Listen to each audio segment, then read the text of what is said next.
Bonjour, bienvenue à vos 10 minutes juridiques par le cabinet d'avocats Landau Associés pour VK.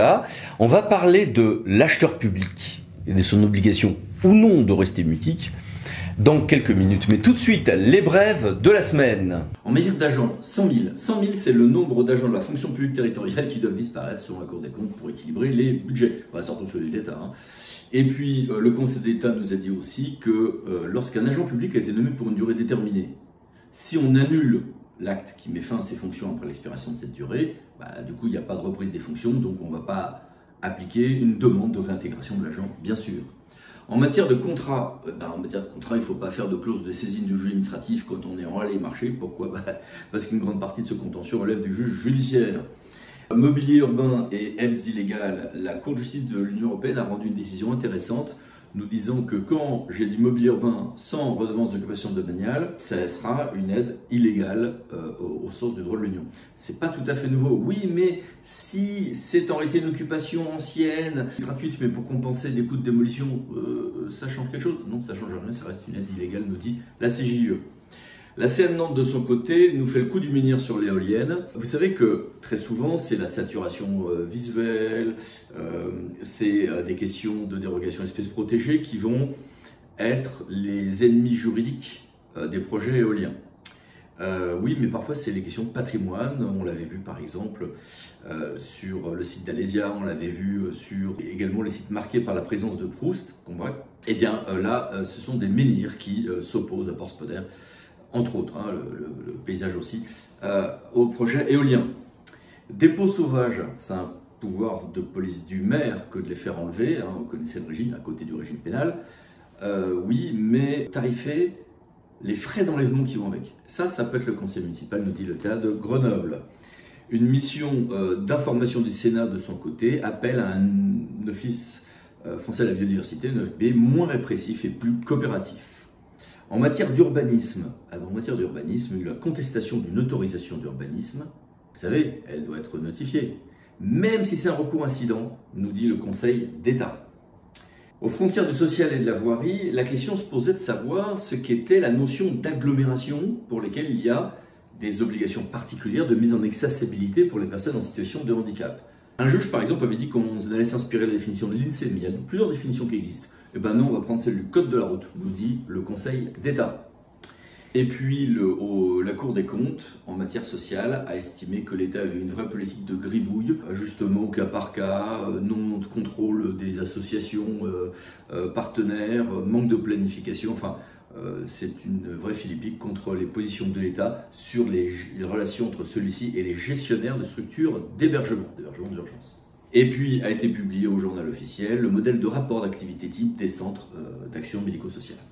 Et puis en matière de finances, mise à jour du guide M57, annonce de la diminution d'un tiers par Bercy de la dotation finançant les contrats de présence postale, donc grosse émotion, notamment dans le monde rural, et responsabilité de l'administration fiscale, peu importe que la collectivité ait ou non signalé une erreur, ou une négligence dont elle a été victime, ça n'est pas un paramètre pour calculer si elle a droit ou pas à une indemnisation. Et puis en matière scolaire, confirmation au fond, contentieux au fond après une série de référés, sur le fait que il n'y a toujours pas, sur l'abaya, il n'y a toujours pas de censure de l'interdiction du port de l'abaya ou du calice dans le monde de l'éducation nationale pour les élèves. Et puis les mini-brèves, que voici. Mais passons à notre grand dossier. L'acheteur public doit-il être muet?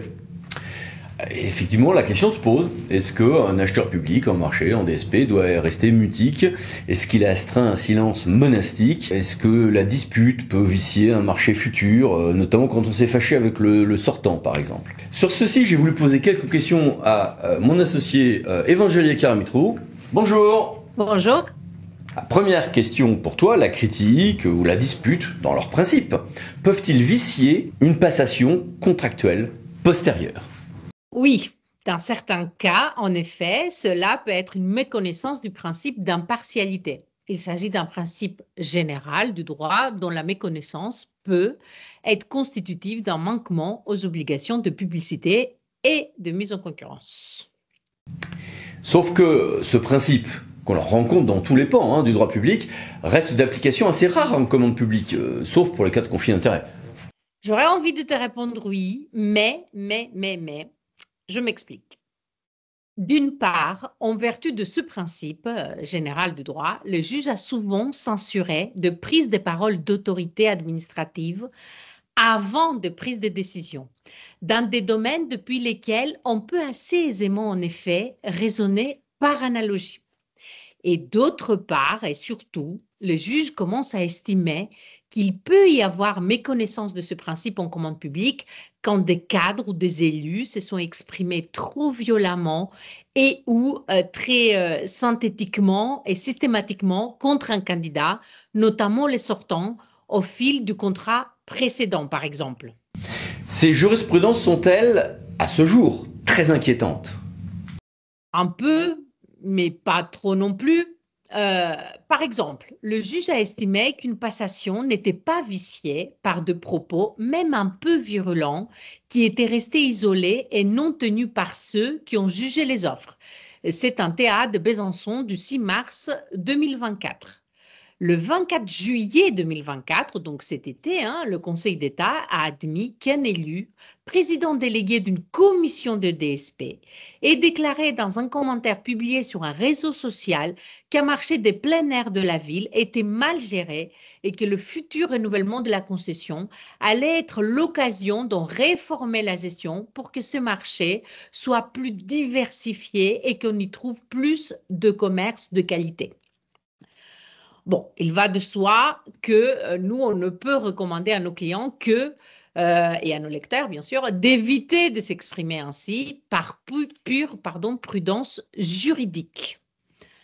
La délégation en l'espèce, dans l'espèce que je vous cite là, de cet été 2024, comme on pouvait le deviner évidemment, a fini par être attribuée à quelqu'un d'autre que le légataire sortant. Donc celui-là, il a fait un recours évidemment devant le juge des référés pour annuler la procédure. Mais le Conseil d'État a estimé que la modération de propos et le contexte général de cette publication, ne révélant ni parti pris ni animosité personnelle particulière à l'encontre du délégataire sortant, alors ce commentaire ne constitue pas, nous a dit le Conseil d'État, une atteinte à l'impartialité de l'autorité concédante.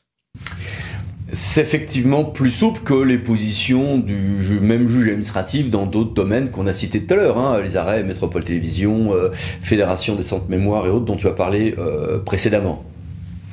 Oui, c'est pour cela que des préconisations quand même opérationnelles par prudence s'imposent. Soyons prudents d'une manière générale, on est d'accord dans ce genre de sujet. Fort bien. Quelles sont donc tes préconisations opérationnelles, par prudence donc, à ce propos? Évidemment, la première chose, c'est toujours de rester modéré dans ses propos. Aussi de s'organiser, surtout en fin de contrat, pour que les propos éventuellement critiques ou même louangeurs soient portés par d'autres personnes que ceux qui vont finalement prendre la décision d'attribution du futur contrat. Ou alors en amont de cette décision. Il faut que ce soit d'autres prestataires extérieurs ou autres services que les services marchés, etc. Troisième chose, il faut objectiver nos propos, le propos qu'on l'on tient sur la gestion actuelle de notre contrat. On ne se référant surtout jamais au futur contrat. Bien, merci, au revoir. Merci. Et merci à vous. À bientôt pour une nouvelle vidéo, les 10 minutes juridiques parlant de associés. Pour VK, pensez à vous abonner, c'est par là. Merci, au revoir.